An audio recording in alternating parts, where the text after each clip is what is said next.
बिस्मिल्लाहिर्रहमानिर्रहीम। System of linear equations के solutions के हवाले से ये हमारे लेक्चर्स कंटिन्यू हैं। It's lecture number 9। यहाँ पर जो इससे पहला लेक्चर गुजरा उसमें था कंसिस्टेंसी क्राइटेरियन डिस्कस हुआ कि गिवन सिस्टम ऑफ इक्वेशंस कब कंसिस्टेंट होता है और कब इनकंसिस्टेंट या नॉन कंसिस्टेंट होता है। जब सॉल्यूशन आ सके तो वो कंसिस्टेंट बेशक यूनिक हो या इन्फिनिटी मैनी हो, और अगर कहीं सिस्टम ऑफ इक्वेशन सॉल्वेबल ना हो तो देन ऐसे सिस्टम ऑफ इक्वेशंस को हम कहते हैं इनकंसिस्टेंट या नॉन कंसिस्टेंट। ये बातें इससे पिछले लेक्चर में हो चुकी, और अब यहाँ पर इस कंसिस्टेंसी क्राइटेरियन को डिस्कस करते हुए सिस्टम को इनकंसिस्टेंट प्रूव कैसे किया जाता है, हमें कैसे पता चलता है कि ये वाला सिस्टम इनकंसिस्टेंट है, इसका सलूशन नहीं आता। सो इस हवाले से ये एक क्वेश्चन लिया जा रहा है इनकंसिस्टेंसी क्राइटेरियन को कंप्लीट करते हुए। ये क्वेश्चन नंबर 7 है एक्सरसाइज का, जिसको सॉल्व करने के लिए कहा गया कि solve this system of equations.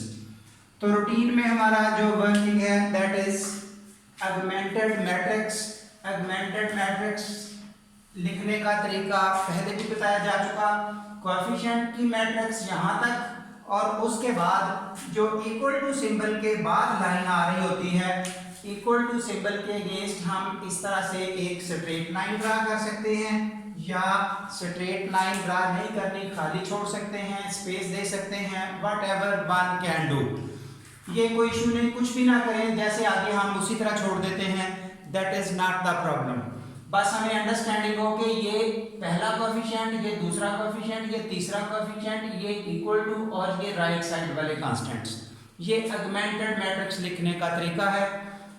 उसके बाद हमने इस ऑगमेंटेड मैट्रिक्स को रूटीन में एचेलॉन फॉर्म में कन्वर्ट करना है या रिड्यूस फॉर्म में, यानी कि जिस भी तरीके से सिस्टम ऑफ इक्वेशंस को सॉल्व किया जाए हम 7-8 तरीके डिस्कस कर चुके हैं।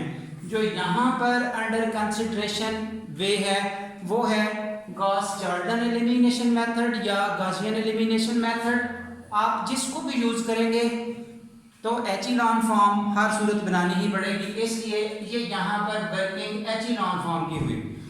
तो एचेलॉन फॉर्म में थोड़ा सा अब इजाफी जो रास्ता है वो थोड़ा सा सुन ले। एक्स्ट्रा क्या है, यानी कि हमारी मिस्टेक्स कहाँ हो रही होती हैं जिससे हमने अवॉइड करना है। अब देखिए यहाँ पर इस 2 को अगर हम 1/2 से मल्टीप्लाई कर दें इस कंप्लीट रो को, तो हमें फर्स्ट एलिमेंट 1 मिल जाएगा, लेकिन साथ ही अगले वाली लाइन कंप्लीट रो फ्रैक्शंस में कन्वर्ट हो जाएगी। ये 1/2 हो जाएगा, ये 5/2 हो जाएगा, ये तो खैर 2 ही रहेगा। अब जिस वक्त यहाँ से नीचे 0 बनाने की कोशिश करनी है तो हमें ये ज़्यादा डिफिकल्टी आएगी फ्रैक्शन वाले बटे वाली कीमतों से डील करते हुए। प्लस माइनस एलसीएम वो प्रोसेस भी लेंथी होता जाएगा, मिस्टेक्स के चांसेस भी ज़्यादा हैं। इसलिए ये इनके रूल नहीं है कि हमने उसको 2 को कॉमनली निकालना या 1/2 से मल्टीप्लाई नहीं करना, ये कोई पाबंदी नहीं लगाई जा रही, लेकिन अपनी कैलकुलेशन कमिंग स्टेप्स में आसान करने के लिए क्या किया जाता है, कोशिश करें कि फ्रैक्शन ना आने दें, और अगर मजबूरी है तो फिर तो फ्रैक्शन के साथ ही काम किया जाएगा। फ्रैक्शन ना आने दें तो इस हवाले से देखिए, इसको उसमें से माइनस किया, स्टेप उसी तरह का किया, और अब यहाँ पर -1 क्रिएट हो गया। फ्रैक्शन वाली स्टेटमेंट से हम अवॉइड कर चुके। फिर -1 से मल्टीप्लाई करेंगे रो 1 को, तो वही 1 क्रिएट हो चुका जो हमारी जरूरत यहाँ पर थी। यानी कि यहाँ पर 1 बनाने के लिए हमने कुछ इस तरह से 2 स्टेप तो किए, लेकिन फ्रैक्शन से बचा गया। उसके बाद रूटीन में 1 के नीचे 0 कैसे हुआ, उसके बाद नीचे 0 कैसे हुआ, 2 स्टेप्स। ये ब्लैक के साथ जो लिखे गए हैं वो एक ही स्टेप है, यानी कि ये वो सिंप्लीफिकेशन नहीं की गई, यानी कि वो बिल्कुल जो माइनर सा स्टेप है दिखाने के लिए कि मिस्टेक्स ना हो, बच्चे को अंडरस्टैंडिंग हो सके, वो भी लिख दिया गया कि क्या किया गया यहाँ पर। फिर यहाँ से दिस एम्प्लाइज के बाद उसी की सिंप्लीफिकेशन कर दी। अब हमें यहाँ पर 1 बनाना है, तो यहाँ पर 1 बनाने के लिए हस्बे मामूल इसको 1/7 से मल्टीप्लाई करेंगे। सो ऐसा कर दिया गया। ये रेड में आपका एक ऑपरेशन आ चुका। उसके बाद इस 1 के नीचे ये 0 कैसे होगा, इसको 7 से मल्टीप्लाई करके इसमें से माइनस करें तो वो स्टेप बी दिखा दिया गया। और दिस एम्प्लाइज के बाद इनके ये एक्चुअली स्टेप एक ही है, ये डायरेक्ट लिखा जा सकता है।